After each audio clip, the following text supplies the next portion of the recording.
Si Maharlika is identified to be allied or supportive of former boss mo, si FPRC. Alam mo klaro yan, kahit saan man yan.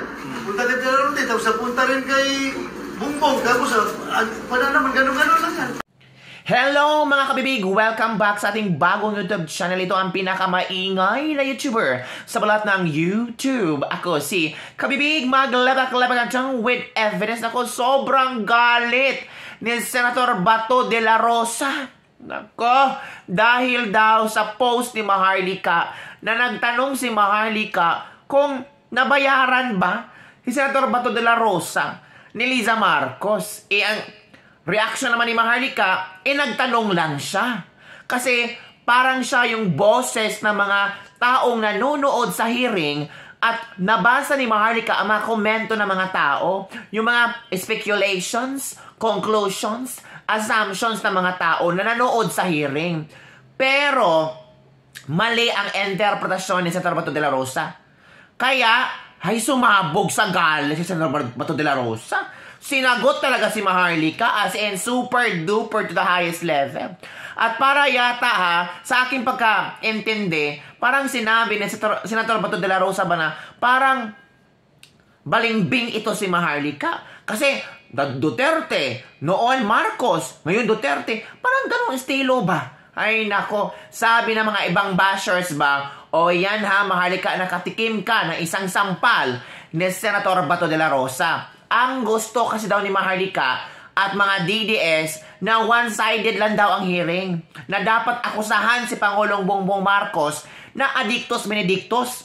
Yan daw ang gusto ni Maharlika at mga DDS. Hindi naman sa ganun, oy. Kayo talaga, no? Kung ano-ano mga iniisip nyo, hindi ganun. Ang nakita ng mga tao ba, nga sana maging firm, malakas si Senator Bato de la Rosa sa pagtanong at pagtanto kung ano ba talaga ang totoong nangyari. May presenta na mga witnesses. May presenta na dokumento. Ano pa ba ang kulang? Yun ang tanong ng mga DDS. At obviously ni Maharlika.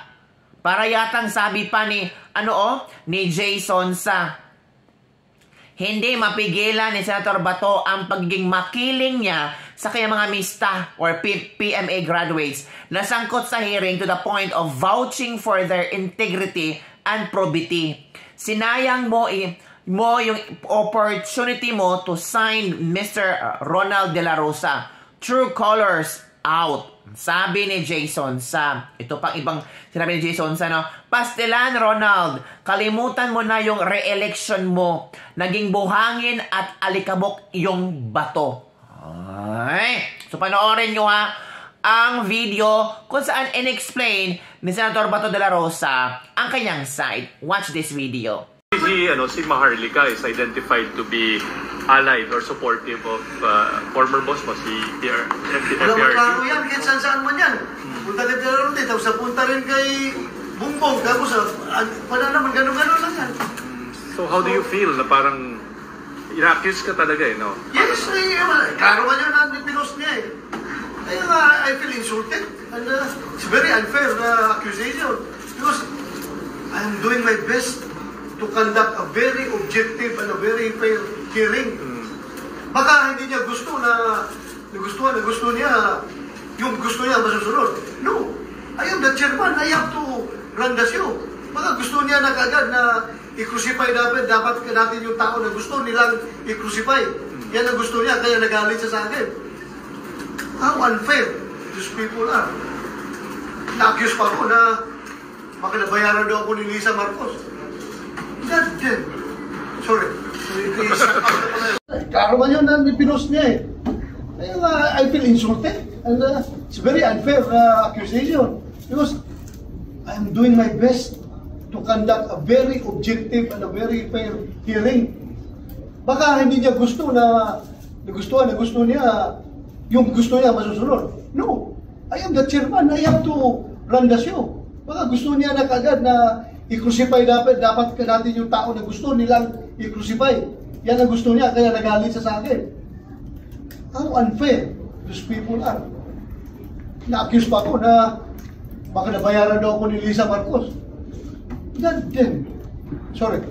I-shut out na pala yun. Shut out na yung pag-report. Live na yan. Tawa, pinipitik mo ako ha. Sa sabihin, papaganit siya. Ha? May tao behind her. I don't know. Kaya nga siya iniimbitahan ko, next hearing. Iniimbitahan ko siya na pumunta dito para mag-testify. Ha?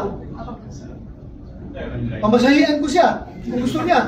Oh, nagastos yung pera ng komite ko. Pamasahin niya, back and forth. Pero saan malakas pa yung loob niya? Then out of the country siya, ang dami yung sinasabi na... Most likely. Baka ganun. Napaka-dangerous mo, di ba? No, the mere fact that ganun na lang niya kung tirahin yung chairman ng komite na nagkakandak ng honest to goodness hearing. Ha? Ganun na lang kung tirahin niya. Why? Because she's outside of the country. She's outside of the country.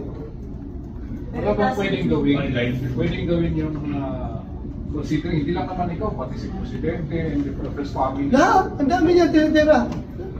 As I've said, hindi ako namin personal ng tao. Kahit personal niya ako, still, I will treat her presence in my hearing, in the next hearing, objectively. Pero sir, wala kang info kung may tao behind her? Ha? Wala ka bang information kung may tao ba na nasa likod niya? Wala akong alam. Mahirap mag-speculate. Wala akong alam. Sabihin lang, online lang. Virtual, sir. Yes, Ha? sir. Virtual participation. We cannot allow that virtual presence dahil kung magsinungaling siya, paano ko siya, iko-contempt ko siya. Kung iko-contempt ko siya, wala akong jurisdiction sa kanya, hindi ko siya makulong kung magsinungaling siya. Unfair yan sa mga nakulong natin dito na nagsinungaling. Sa embassy, sir. Sa Ha? embassy. Punta siya ng Philippine Embassy. Pwede. Basta doon sa embassy. Pero it is worth it, sir, kasi yung credibility niya, ikaw ay nakusahan na nabayaran ni First Lady. So, worth asset yung kanyang sasabihin sa tubig niya. Still, to set the record straight and to klaruhin natin ito lahat. Mahirap yung hindi natin maklaro lahat ito. Marami pang tao na maluloko. Marami pang tao maniniwala na kung ano-anong pinagsasabi. Kailangan maklaro natin ito. I am here for truth. Para makuha natin yung katotohanan. Wala akong tinatago dito. Sinasabi nyo na takot ako sa Malacanang, na gano'n-gano'n. No, my God. We are a co-equal branch of government. Hindi tayo pwedeng takutin dito. So sir, next hearing, invited na po siya. Guys, O, napanood yun na. Di ba my own interpretation ba is, para yatang, oo, sinabi, no? Parang, it's kinda another way of letting or telling people na si Maharlika isang balimbing. That's how I interpreted the statement of Senator Ronald Bato de la Rosa. Kasi sabi niya, noon, Duterte. Later on, naging Marcos. Ngayon, Duterte. Diba ganon? So ano ang iyong komento tungkol dito mga kabibig? I want to know your comments regarding this issue na parang talagang pinag-uusapan ngayon. Akala kasi ng mga supporters ni Maharlika na talagang gigisahin. Gigisahin ni Senator Bato de la Rosa ang PDEA. Gigisahin ni Senator Bato de la Rosa na makuha ang totoong minimithi, ang totoong istorya at makita kung sino ang may sala. Comment down below. Gusto kong malaman ang iyong komento. Ito ang aking tanong. Naging fair ba si Senator Bato de la Rosa sa Senate hearing tungkol sa PDEA leaks? Naging matapang ba? Naging tama ba ang mga question at pag-interrogate, pag-investigate ni Senator Bato de la Rosa tungkol sa witness ni Morales, tungkol sa mga dokumento, tungkol sa mga witnesses din ng PDEA?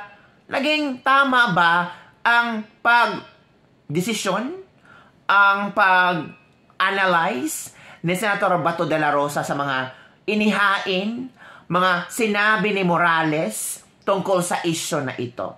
Comment down below kasi I want to know your views regarding the situation. Lumala ng lumala, no? Grabe. Don't forget to like, subscribe, and share this video. Bye everyone. See you next time.